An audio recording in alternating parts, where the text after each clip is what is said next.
Hey, welcome back, lawn lovers. BW here. Hey, let's go give that front lawn a mow.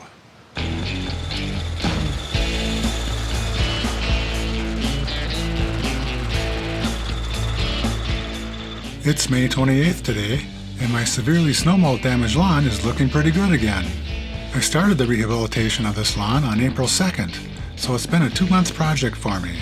While the lawns around me have been looking much better than mine, they too have been recovering from our long winter and are just now beginning to look their best.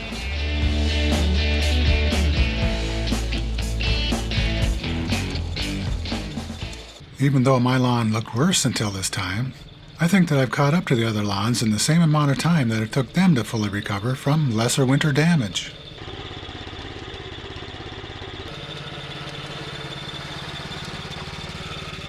I can't help but wonder how my lawn would be looking right now if it hadn't had so much snow mold damage.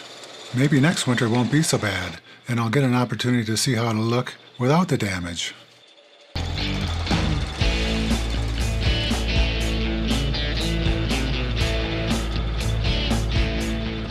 Kentucky Bluegrass, Perennial Ryegrass, Tall Fescue, all types of grasses have their own unique characteristics.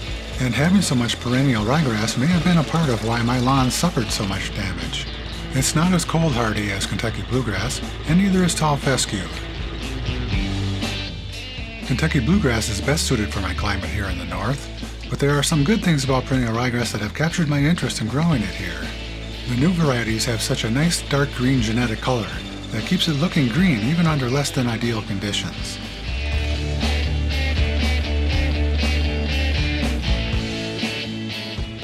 Perennial ryegrass also has a shiny look to it because the underside of the leaf plate is shiny.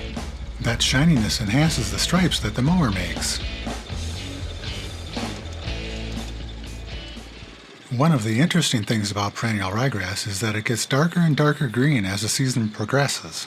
That's kinda neat, but if only it was that dark green all season, right?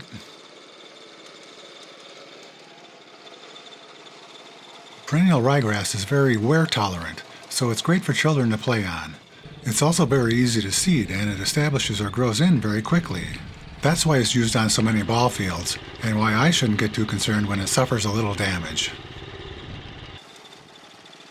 I can still see where the grass is thin in the damaged areas while mowing or walking around the lawn, and I think you can even see that in some parts of the video. The new grass will continue to thicken and mature. Barring some unforeseen catastrophe, it will continue to look better and better as the season goes on.